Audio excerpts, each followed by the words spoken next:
भारतीय राजनीति के लिए आज बहुत बड़ा दिन। 5 राज्यों में हुए विधानसभा चुनाव के परिणाम आ गए हैं। रुझानों में बीजेपी सबसे आगे है। उत्तर प्रदेश वो राज्य जहां से कहा जाता है कि केंद्र यहीं से रास्ता होकर गुजरता है, वहां पर बीजेपी की बड़ी जीत हुई है और अब तक 261 पर बीजेपी है, 137 समाजवादी पार्टी। हालांकि समाजवादी पार्टी ने ये बड़ा आंकड़ा पार किया है, लेकिन जिस तरह से उसे उम्मीद थी वो प्रदर्शन उसका नहीं रह पाया है। आम आदमी पार्टी ने दिल्ली मॉडल को पंजाब में चलाया है और वो मॉडल वहां पर सफल रहा।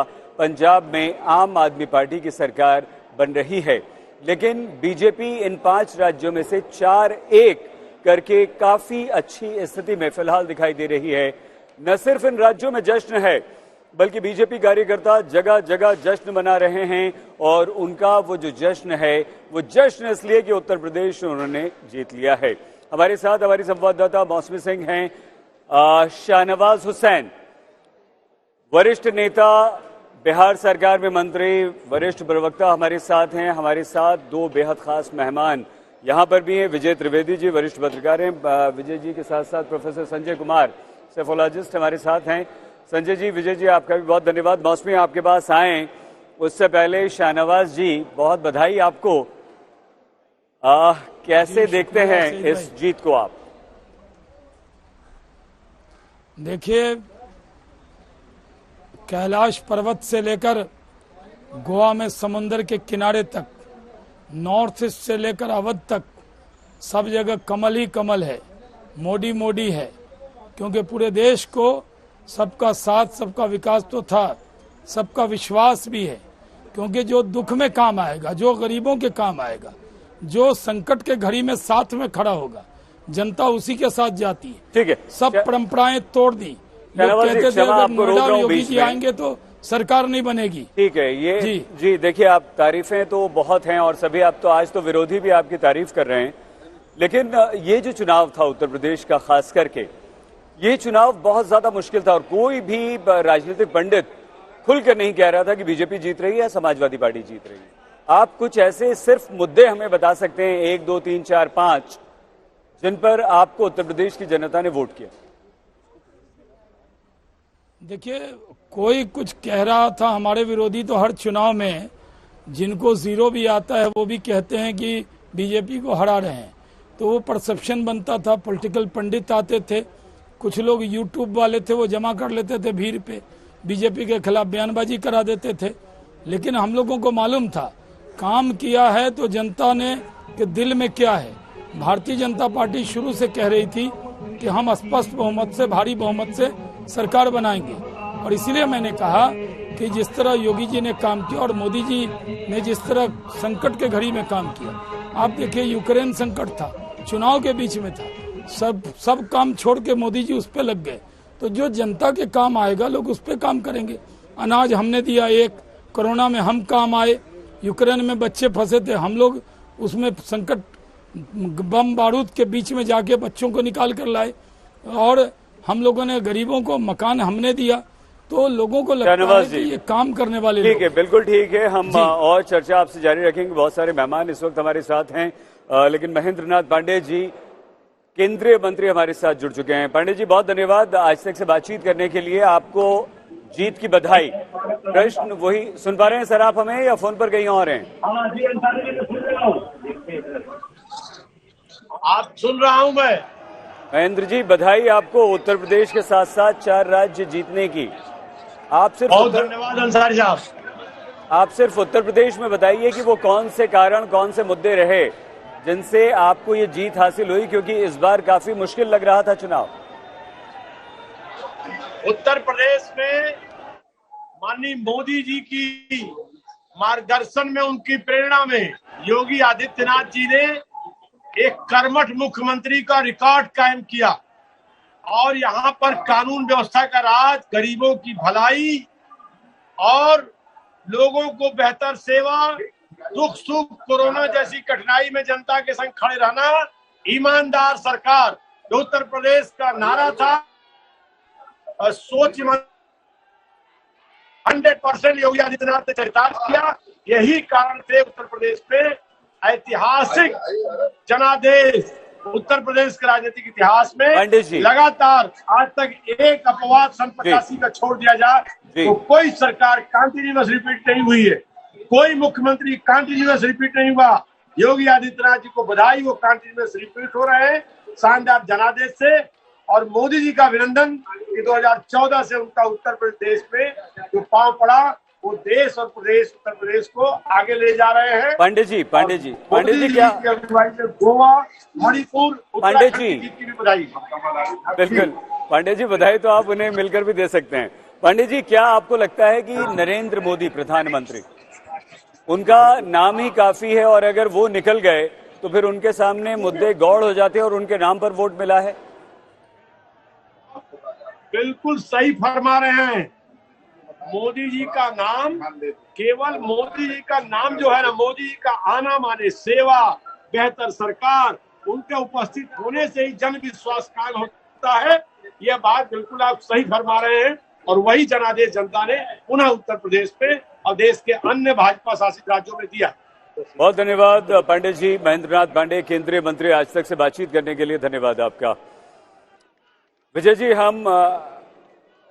लेकिन देखिए, हम आपसे विजय जी सवाल पूछते हैं संजय जी आपसे, लेकिन रोहन गुप्ता जी इस वक्त हमारे साथ जुड़ चुके हैं, कांग्रेस के प्रवक्ता।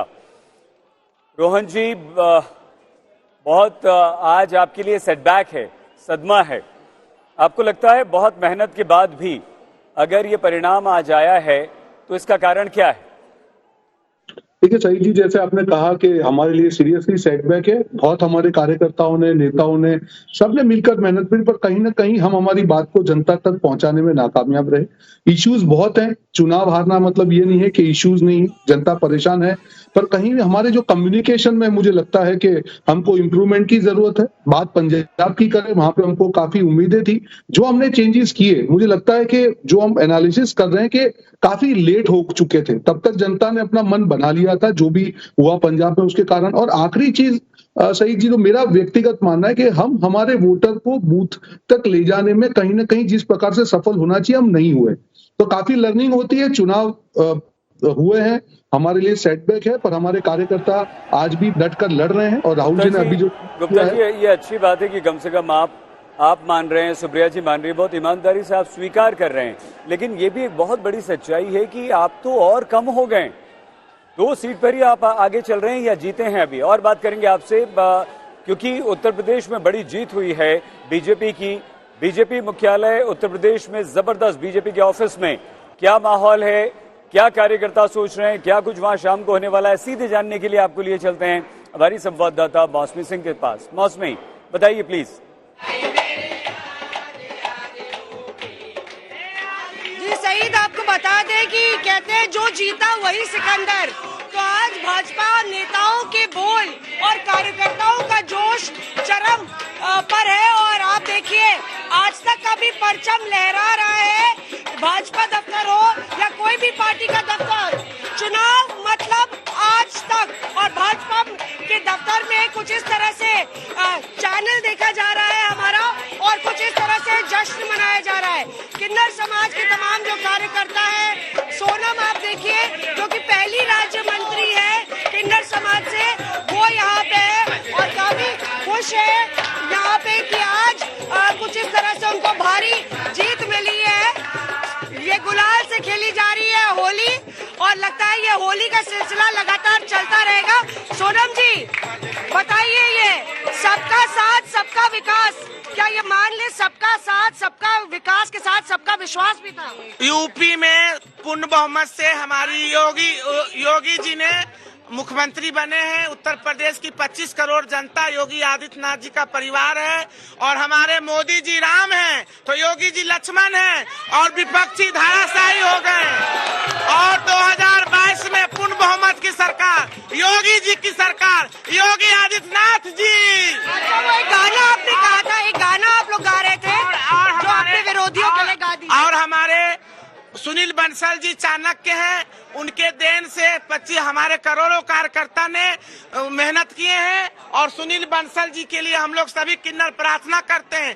ऐसे चाणक्य नेता होने के नाते योगी जी और सुनील बंसल जी के मेहनत से आज हमारी सरकार बनी है। अच्छा सोनम जी, ये गाना आपने विरोधियों के लिए भी गा रहे थे गुड्डन जी? जितने भी हम लोग अपोजिट के लिए हम उन लोग के लिए गाना गाते सुनो तारा जीता कोई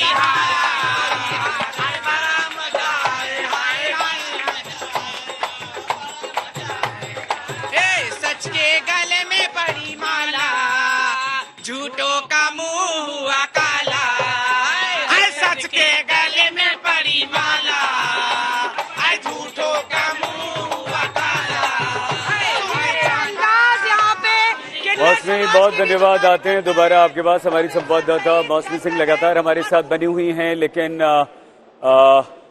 शाहनवाज जी आप उसके पास आए। एक एक रिएक्शन हम विजय जी और संजय जी से ले लेते हैं। प्रोफेसर संजय जी, ये बहुत अनप्रिडिक्टेबल चुनाव था उत्तर प्रदेश का।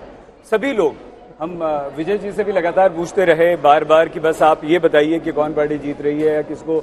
आपने, सबने, ज्यादातर विद्वानों ने, विशेषज्ञों ने कहा कि पूर्ण बहुमत तो मिल रहा है, लेकिन किसे मिल रहा है ये नहीं बताया। बीजेपी की जीत का कारण बताइए। मुझे तो बड़ा आश्चर्य हो रहा है, आप उनको विद्वान भी कह रहे हैं और जवाब ऐसा मिल रहा था कि बस बहुमत तो मिल रहा है लेकिन किसे मिल रहा है ये नहीं पता। ये तो बड़े सचमुच ये विद्वान हैं अगर ये कहते हैं बहुमत मिल रहा है लेकिन किसे मिल रहा है ये पता नहीं। लेकिन सईद, मुझे लगता है कि अब लगेगा कि मैं अपनी बात कह रहा हूं, लेकिन मैं 4 महीने से लगातार इस बात पर टिका रहा कि बीजेपी चुनाव जीत रही है यूपी की। ये जरूर है कि कभी कभी लगता था ये जीत क्या 230-40 वाली होगी या 270-80 होगी। मुझे लगता है कि जो अनुमान मैंने लगाया था कि बीजेपी चुनाव नहीं हार सकती, उस वक्त तक हमने कोई अपना सर्वे नहीं किया था, लेकिन पुराने आंकड़े देख रहे थे बीजेपी को कितना नुकसान होता अगर अलग अलग राज्यों में जब वो चुनाव जीत लड़ती है अपनी सरकार बचाने के लिए। उसके आधार पर मुझे लगता था कि बीजेपी 70-80 सीटें उसकी कम हो सकती है, इसके बावजूद चुनाव जीत सकती है, और वही होता हुआ दिख रहा है। सही, ठीक है। विजय जी, क्योंकि ये पूरे चुनाव में आप चुनाव को देखते रहे, विश्लेषण करते रहे, अखिलेश बहुत बढ़िया लड़े, प्रियंका गांधी लड़की हूं, लड़ सकती हूं, कांग्रेस पहली बार लगा कि कांग्रेस आक्रामक है या कांग्रेस दिखाई दी फील्ड में। हाँ, मायावती थोड़ा सा शांत जरूर थी। अगर हम आपसे पूछें कि 1, 2, 3, 4, 5, 6 कारण अगर आप गिनवाइए बीजेपी की जीत के, तो क्या गिनवाएंगे सर आप? सही साहब, जो आपने जिस तरह से एनालाइज किया वही रिजल्ट आ रहे हैं। आपने कहा कि अखिलेश ने अच्छा काम किया, अखिलेश दिखाई दे रहे हैं कि वो 130 सीटों पर दिखाई दे रहे हैं। प्रियंका जी ने काम किया लेकिन वो नतीजा नहीं आया। बीएसपी का आपने देख ही लिया हाल। बीजेपी के जीतने के 4-5 कारण, बड़े कारण हैं। सबसे पहला कारण मुझे लगता है लीडरशिप की क्रेडिबिलिटी, नेतृत्व की विश्वसनीयता। मतलब केवल उत्तर प्रदेश में नहीं, चारों राज्यों में भारतीय जनता पार्टी की वापसी जो है वो प्रधानमंत्री नरेंद्र मोदी की क्रेडिबिलिटी को रेस्टोर करने की बात या उस पर मोहर लगाने का एक उदाहरण है। क्योंकि आप देखिए, उत्तराखंड में 3 मुख्यमंत्री बदल गए तब भी वो भारतीय जनता पार्टी जीत गई, और खटीमा में जो हमारे पुष्कर सिंह धामी हैं वो हार गए हैं। मणिपुर में उस तरह का कोई माहौल नहीं था, लेकिन मोदी जी ने उस तरह से उस पर काम किया। तो लीडरशिप की क्रेडिबिलिटी जो है वो सबसे बड़ा इशू था, पहला इशू। दूसरा, सरकार की लाभार्थी योजना, और लाभार्थी योजना भी महिलाओं के पक्ष में, एक मुफ्त राशन की बात, उज्ज्वला की बात, और सबसे जो इम्पोर्टेंट थी प्रधानमंत्री आवास योजना, जिसमें महिलाओं के नाम घर किए गए। तो वो एक बड़ी योजना थी जिस पर काम किया गया। तीसरा जो काम था वो है पोलराइजेशन जो हुआ, कम्युनल पोलराइजेशन जो हुआ, हिंदुत्व जिसे आप कह सकते हैं कि हिंदुत्व का जो मुद्दा था वो बड़ा छाया रहा, और हिंदुत्व ने इस पूरे चुनाव को आगे किया। लेकिन उसमें मणिपुर और गोवा को हम छोड़ सकते हैं। और चौथा एक बड़ा कारण है आरएसएस बीजेपी की केमिस्ट्री, और सबसे इंपॉर्टेंट कारण बीजेपी के पास ताकत है अपने वोटर को बूथ तक लाने की, जिसमें कांग्रेस सबसे बड़े तौर पर फेल हुई, बीएसपी भी उसी लेवल पर फेल हुई। तो बीजेपी के पास सबसे बड़ी ताकत है कि वो अपना वोटर है उसे किसी भी तरह से बूथ तक खींचकर लाती है। वो एक बड़ा कारण है जिससे ये जीत हुई है। और ये जीत केवल ऐसा नहीं है कि हवा में हो गई, फ्लूक नहीं है, क्योंकि चारों राज्यों में सरकार आना आसान काम नहीं है और एंटी इनकम्बेंसी बहुत होती है। उत्तर प्रदेश में जो हमने सब कुछ देखा है, सरकार के खिलाफ लग रहा था। और जो इशू भी है, मैं ऐसा नहीं कह रहा कि इशू नहीं रहे, क्योंकि अखिलेश जी को 132 सीटें मिलना, 3 गुना सीटें मिलना, इसका मतलब महंगाई, बेरोजगारी या जो और इशू समझते थे वो इशू रहे थे। उम्मीद करते हैं कि सरकार आएगी तो वो उन इश्यूज को भी देखेगी। शाहनवाज जी, हालांकि आपकी तारीफ हर मुद्दे पर यहाँ पर हो रही है, पोलराइजेशन की बात भी हो रही है, लेकिन एक बात जो रोहन जी ने भी कही, विजय जी भी कह रहे हैं और दूसरे जो प्रवक्ता हैं वो भी कहते रहते हैं आपके विरोधी, कि आपका मैनेजमेंट बहुत अच्छा है, आप वोटर्स को बूथ तक ले आते हैं जो हम नहीं कर पाते। आप मानते हैं कि हाँ, यहाँ भी आप सबसे आगे हैं? देखिए, हमारी जो कुशलता है, जो हमारी गंभीरता है, जिस तरह हम पार्टी को पिकनिक के तौर पे नहीं लेते, हम लोग मेहनत करते हैं, और अगर इसकी प्रशंसा हो रही है तो अच्छी बात है, हर किसी को सीखना चाहिए। हम लोग तो एक एक पन्ना प्रमुख बनाते हैं, यानी एक एक कार्यकर्ता को खड़ा करते हैं, यानी हमारे सुप्रीम लीडर नरेंद्र मोदी जी से लेके पन्ना प्रमुख तक उसका जिम्मेदार होता है। हम टीम वर्क से काम करते हैं, तो इसलिए उसका नतीजा आता है। लेकिन कितना भी आपका संगठन अच्छा हो, अगर नेता और नीति और नेतृत्व अच्छा ना हो तो आपको वो सफलता नहीं मिलती है।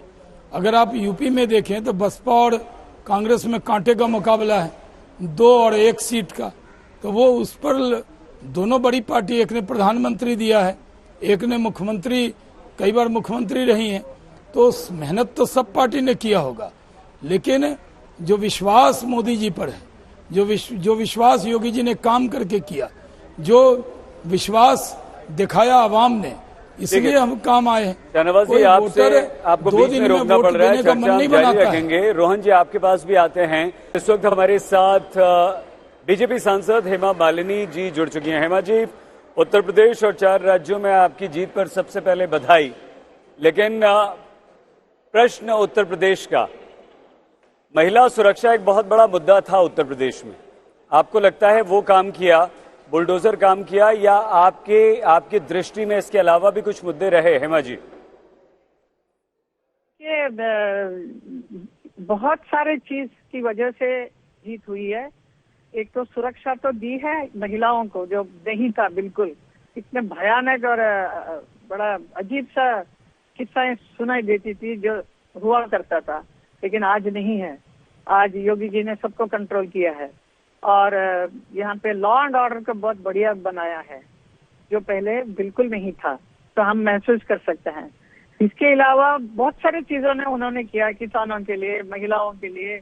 इसके अलावा मैं ये कहूंगी कि हमारे मथुरा क्षेत्र को अगर आप लेंगे तो यहाँ पर बहुत सारी चीज करना चाहिए था, जो कई सालों से नहीं किया, किसी ने परवाह नहीं किया। लेकिन कृष्ण की इतनी भक्ति है लोगों को, पूरे विदेश से लोग आते हैं, तो यहाँ देखने को कुछ भी नहीं था, ऐसा बना के रख दिया था कि इससे कंसंट्रेट करके इधर भी बढ़ावा देना बहुत जरूरी था, जो योगी जी अच्छी तरह से समझ कर रहे हैं। क्योंकि मैं समय समय पर मेरी जो रिक्वेस्ट है, मेरे डिमांड्स है, वो रखती गई, मैं और सारा चीज अभी हो रहा है।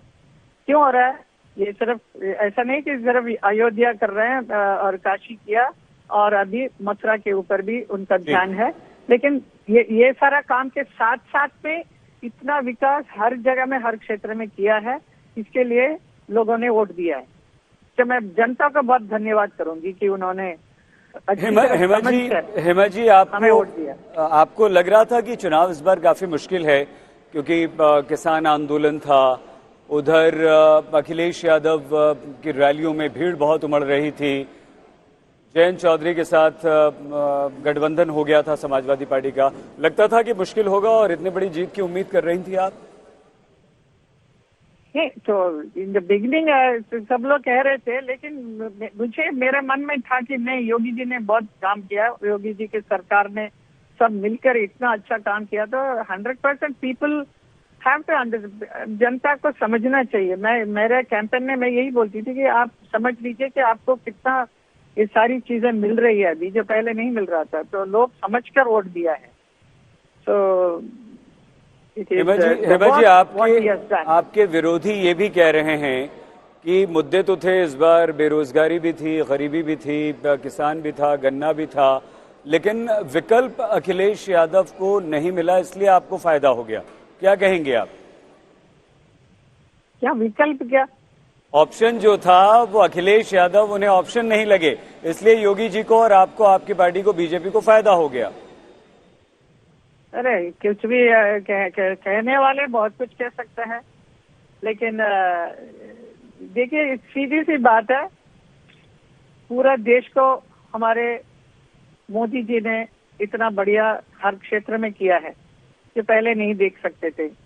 हर जनता को मालूम है कि ऐसा, इनफैक्ट कभी एक्सपेक्ट भी नहीं किया कि ऐसा भी हो सकता है जो हो रहा है, which is happening. So public are aware of it. Same way in Uttar Pradesh also, इतना घटिया था, ऐसा था, उसको उत्तम प्रदेश बना रहे हैं योगी जी, योगी सरकार बना रही है।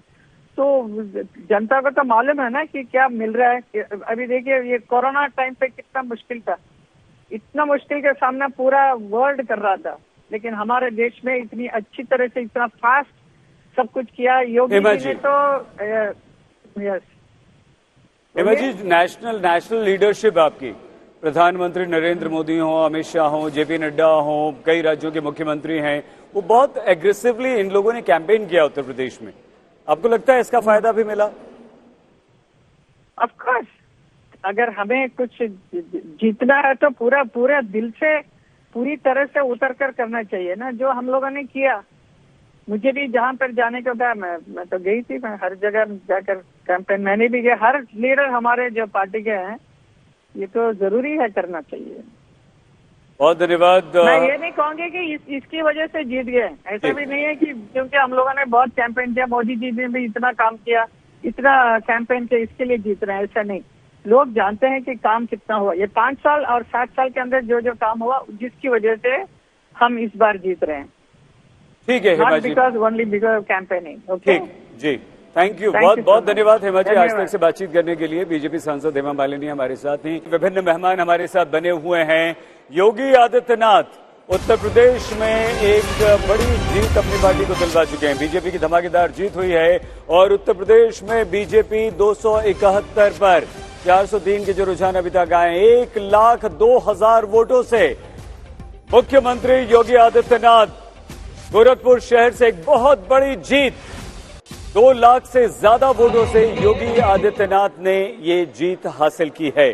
अब 5 में से 4 राज्यों में अगर बीजेपी जीतती है तो देश 2024 में उसका क्या असर पड़ेगा, ये इस पर भी हम बात करेंगे। लेकिन इस वक्त विनोद जी, एक बड़ी जीत योगी आदित्यनाथ की, हम और आप सब ये कह रहे थे कि नरेंद्र मोदी हैं, योगी हैं, जबरदस्त कैंपेन है, ये उसका परिणाम है, लेकिन इकलौती बड़ी जीत कैसे देखते हैं आप? नहीं, कैंपेन का तो परिणाम है ही। सर एक बार जल्दी से इलेक्शन रूम लिए चलते हैं हम।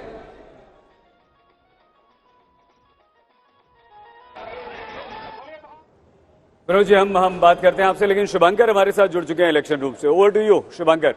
सही, देखिए 2/3 बहुमत के साथ यहां पर बीजेपी जो है सरकार बना रही है, इतिहास रचा जा रहा है। आजादी के बाद पहले सीएम योगी आदित्यनाथ हो सकते हैं जो दोबारा से सीएम बनेंगे, लेकिन इस सीएम बनने में जीत में कितना अंतर रहा, तो हमें लगा एक बार डेटा के जरिए आपको समझाते हैं कि ये जो बड़ी जीत है, 37 साल बाद पार्टी दोबारा सरकार बना रही है, कितनी सीटें ऐसी हैं जहां लड़ाई जो थी बहुत क्लोज फाइट की थी। तो ये मैप देखिए, उत्तर प्रदेश का ये मैप है और इस मैप में हमारे पास टेक्नोलॉजी का साधन है और इसके जरिए जीत का अंतर हम दिखाते हैं। अब जैसे यहां हम क्लिक करेंगे तो सबसे पहले आपको दिखाते हैं कितनी सीटों पर 5,000 से कम अंतर रहा। आपको नजर आएगा सहित कि 113 सीटें ऐसी हैं जिनमें 68 सीटें बीजेपी ने जीती है, समाजवादी पार्टी गठबंधन ने 44 और कांग्रेस ने 1, जहां पर वोटों का अंतर जो है वो आपको 5,000 से कम आता है। अब अगर आप और नजदीक आएंगे, क्लोज कॉन्टेस्ट की बात करेंगे, तो यहां पर आपको ये देखिए 1,000 से कम, 1,000 से कम में 29 सीटें आती हैं, जहां पर 14 में बीजेपी ने बाजी मार ली और 1,000 से कम वोटों के अंतर में समाजवादी पार्टी ने 15 सीटें जीती हैं। और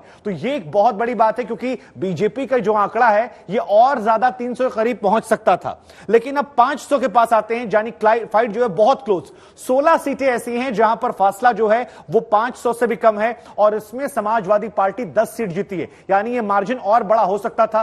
कई ऐसे प्रतिद्वंदी होंगे या कई ऐसे प्रत्याशी जो थोड़े अनलकी रह गए, क्योंकि बीजेपी यहां केवल 6 आती है। लेकिन अब 100 की अगर बात करें तो 2 सीटें ऐसी हैं जहां पर मार्जिन 100 से भी कम है और यही वजह है वो दोनों बीजेपी ने जीत लिए। सही, बहुत धन्यवाद शुभंकर इस जानकारी के लिए।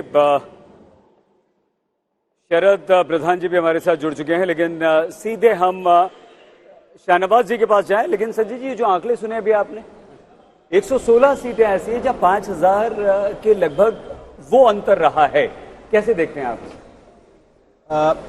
देखिए, अगर हम 2017 के चुनाव से तुलना करें इसकी, तो निश्चित रूप से बीजेपी में 2017 में बड़ी जीत हासिल की थी। समाजवादी पार्टी की सीटें बहुत कम थी, 47 सीटें समाजवादी पार्टी ने जीती थी। समाजवादी पार्टी ने 47 सीटें जीती थी। इस बार समाजवादी पार्टी की सीटें ज्यादा है। इसका निश्चित रूप से मतलब है कि शायद बीजेपी ने कुछ सीटें कम अंतर से जीती होंगी, जिसका जिक्र शुभांकर कर रहे थे।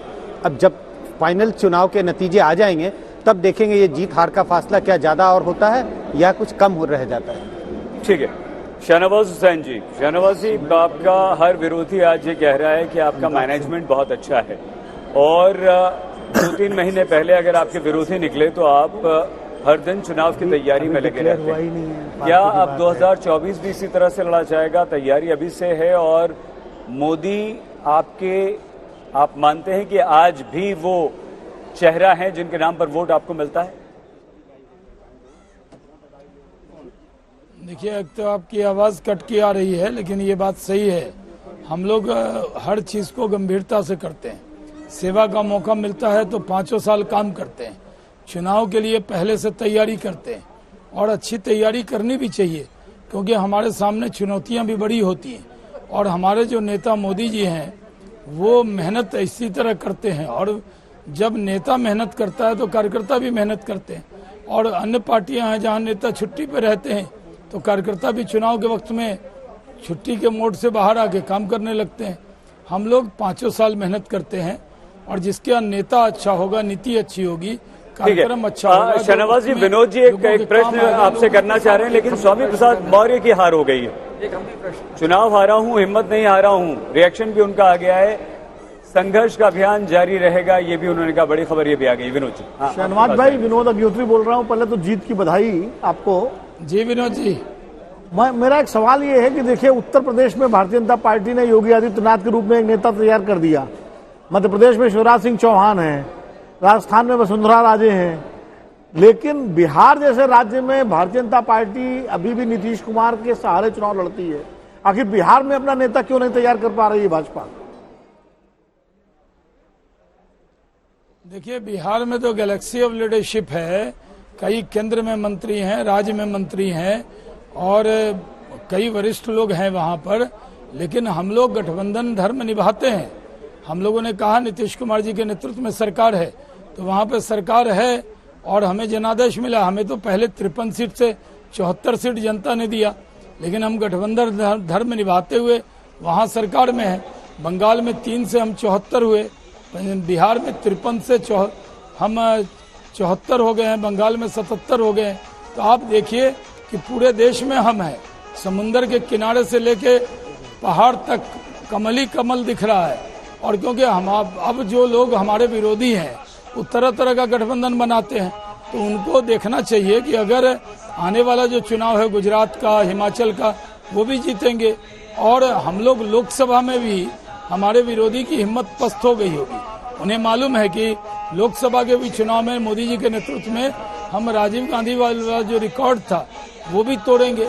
हम ज्यादा से ज्यादा सीट लाएंगे और फिर सरकार बनाएंगे। ये एरा ही बीजेपी का है। ठीक है, हम लोग काम करते हुए शाहनवाज जी आपको यहाँ पर रोकना पड़ रहा है। शरद काम नहीं करते। शरद जी भी आपसे बात करना चाहते हैं, कुछ पूछना चाहते हैं, लेकिन क्योंकि वो लखनऊ में जबरदस्त बीजेपी मुख्यालय पर जश्न का माहौल है, और वहां पर मौसमी मौजूद। मौसमी बताइए और दिखाइए क्या चल रहा है वहां।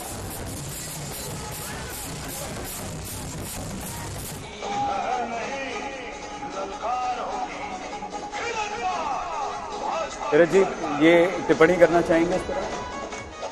ये तो लाजमी है। इस तरह की जीत होती है, खासतौर से जब इतनी ज्यादा एक्सपेक्टेड ना हो और उस कदर हो जाए, तो इस तरीके का माहौल तो होना कोई ताज्जुब नहीं।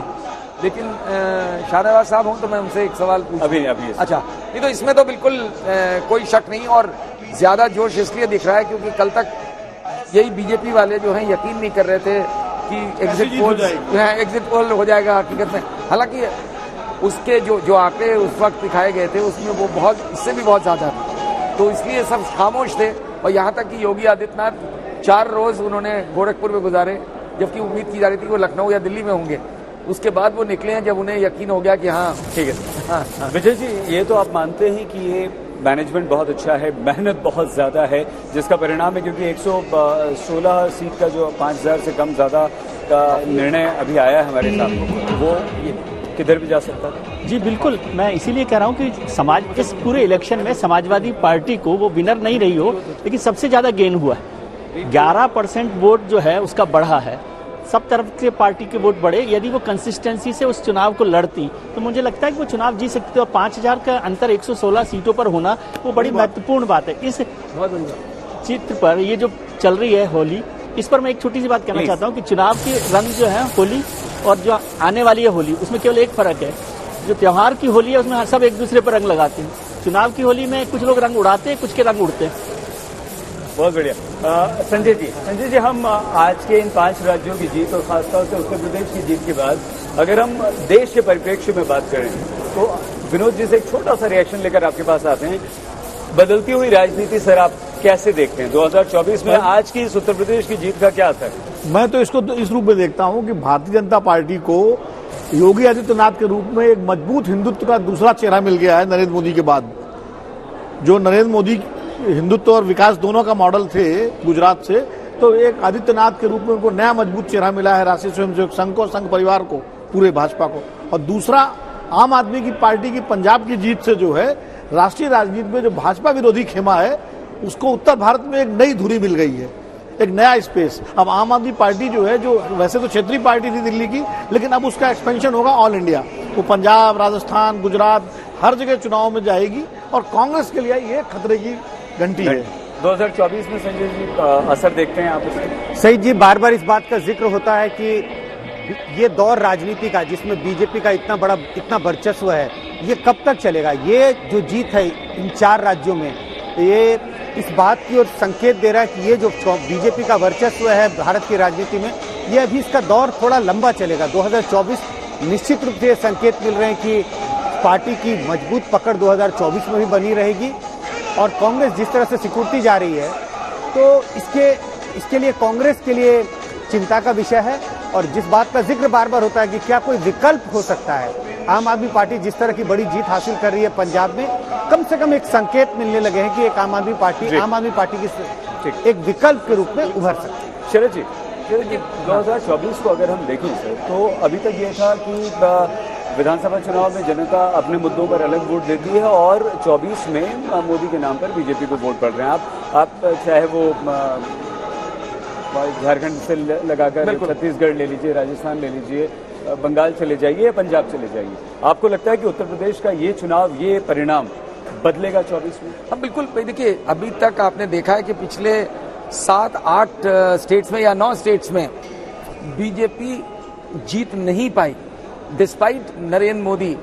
तो ये बहुत बड़ी उसकी भरपाई का एक स्वरूप है कि उत्तर प्रदेश जैसे स्टेट में उन्होंने वापस अपने आप को स्थापित कर लिया है। चाहे देखिए सीटें तो वो खुद भी सोच रहे थे कि पिछली बार से कम होंगी, क्योंकि पिछली बार बहुत हाई नंबर था, ठीक है, लेकिन ये कर लेना बहुत बड़ी बात है, क्योंकि इसी वजह से उम्मीद की जा रही थी, जो मोमेंटम बन गया था कि मोदी का जादू खत्म हो रहा है, वो फिर से कंसोलिडेट। ये महत्वपूर्ण है। हम इस चर्चा को आगे बढ़ाएं, उससे पहले अखिलेश यादव की बात कर लेते हैं। करहल से काफी आगे अखिलेश यादव चल रहे हैं और एसपी बघेल जो कि केंद्रीय मंत्री हैं उनके खिलाफ में काफी पीछे हैं। आज तक ने उनसे बात की। हमारे साथ इस वक्त बघेल साहब हैं।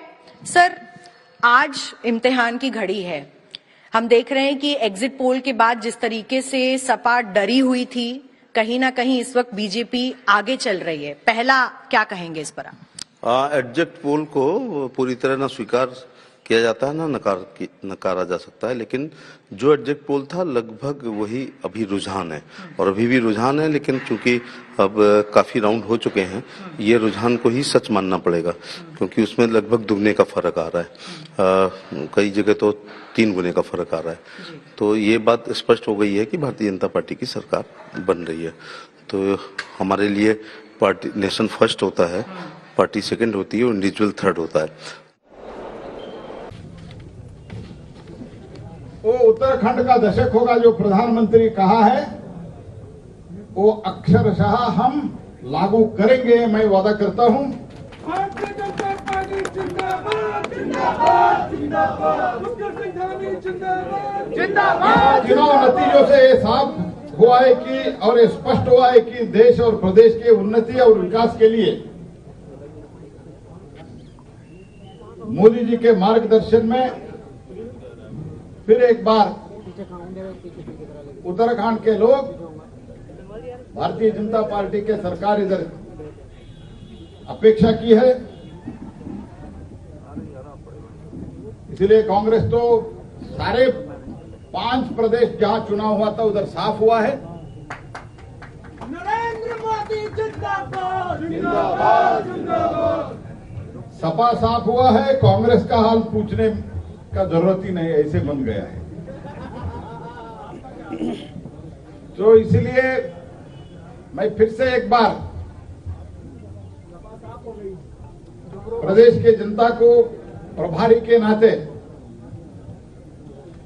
माननीय प्रधानमंत्री जी के तरफ से, सरकार के तरफ से, भारतीय जनता पार्टी हमारा राष्ट्रीय अध्यक्ष की तरफ से हृदय से धन्यवाद अर्पित करता हूं। ये जबरदस्त रिकॉर्ड बनाने के लिए एक मौका हमको दिया है। इसी के साथ प्रदेश में हमारा कार्यकर्ता संगठन बहुत बड़ी मात्रा में काम किए है। काउंटिंग इत्यादि तैयारी के लिए उत्तराखंड की जनता को प्रहलाद जोशी बधाई दे रहे थे, लेकिन बुरी खबर वहां से थाने की भी है।